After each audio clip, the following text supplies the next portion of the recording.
Imagine how your business would be different if you never had to do revisions for a client again. That's what I want to talk about today. I'm Pia Silva, founder of No BS Agency Mastery, where we help 1 to 2 person branding agencies scale to $30,000 to $50,000 months without hiring employees and cutting your working time in half. Today, I'm going to talk about one of the critical ways that we do this, that we're able to charge more and more while working less and less. And that's by cutting out all kinds of BS. One of those things is the revisions process. Anybody who sells creative work to clients knows that we often run into a few stumbling blocks along the way. Clients often want to see more. They want to see different iterations. They see something they like, and then they think, oh, maybe I'll like that in 4 different ways. Can you show it to me in a different color? Can you take these 2 things and combine them? Can you take the part that I like of this and the part that I like of this and smush it together and let's see what happens? Sometimes they approve stuff and then they come back later and say, actually, I saw something walking down the street and now I have a different idea. Could you do that? The result? Projects go on for way longer than you intended. It makes it hard to schedule your projects and your time. It makes it hard for budgeting, especially if you're not getting paid until the project ends. And it just makes it unprofitable. You are working many more hours than you anticipated and that you're getting paid for. What's the goal? What's the dream? We want clients to love our work and we just want them to take it the way it is, especially if we have polished it so that it's ready to take. I remember years ago when Steve said to me, wouldn't it just be a dream if I could just build brands and clients would just take them exactly the way I presented it? If they got only more and more excited as the project went on instead of ever backpedaling, that was his dream. And we have made that a reality. And I want to share how we do that. The key to it is a process that we've developed called Magic Hour. And it's really the process of presenting work to a client. The way that we used to do it and the way most people present client work is they either just email the work and they say, here, check it out, get back to us with your feedback. Or maybe they just show the work on a PDF, on a shared Zoom or in person, and then say, what do you think? The problem is they think that the work just should speak for itself. And yeah, I'm sure your work is really great. And clients probably love it when they see the work initially. But why do they always want to see more? Why do they always have additional ideas or tweaks that they're interested in? Actually, I find that when clients love the work, that's when they want to see even more. They think, if this is how good it could be, just imagine how much better it could be if I share my ideas with this creative person. But just showing your work to somebody who is not familiar with your process or particularly educated about branding, design, and all of those things,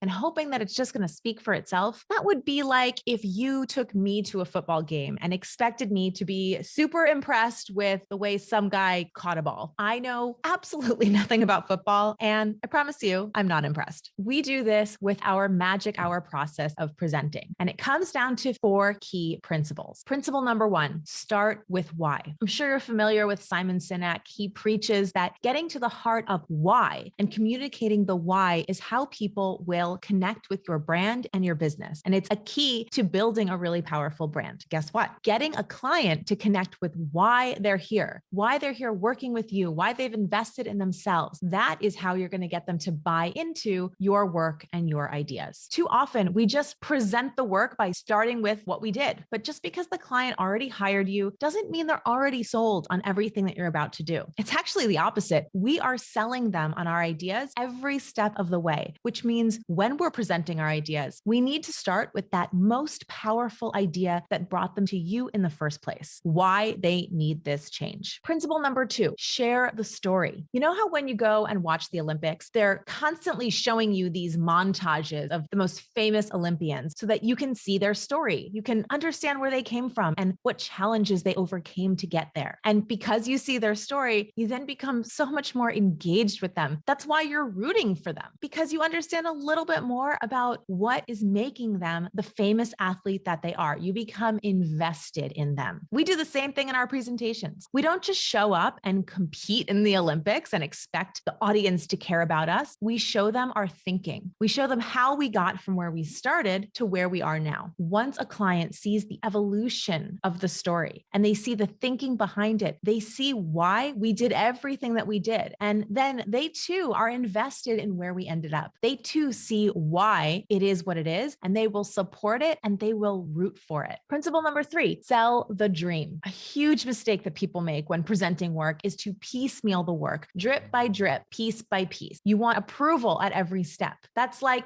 when you do the mood board and you you want a client to approve the mood board before you go back and work on the logo. And then you show the logo separately. And then you go back once you have the logo approved, and on it goes. That's like trying to sell a house by first selling the upstairs bathroom and then showing them the molding in the dining room and then separately the kitchen cabinets. Yeah, those are all important pieces of the puzzle. But when you're buying a house, it's going to be really hard to make a decision without seeing the full picture. We buy the dream of what it could be. What's life going to feel like and look like living in this house? Similarly, what's the business that we could have with this brand? We want them to see that and imagine it fully. And 4, feed them spinach. You remember that famous cartoon, Popeye the Sailor Man, where Popeye would open a can of spinach and down it, and then he would have this huge superhuman strength, like the anti-kryptonite? We want to give our clients a healthy dose of spinach to boost their decision-making and confidence right before we ask them to make a decision. This way, they will get a boost of clarity that they do, in fact, want to make a decision and are fully capable of making a decision, that they have all the tools that they need to make a decision right then and there. We do this by giving them a framework in which to think about making a decision, telling them what they should and shouldn't focus on, and telling them that they really can't make a wrong decision. By giving them this speech before presenting what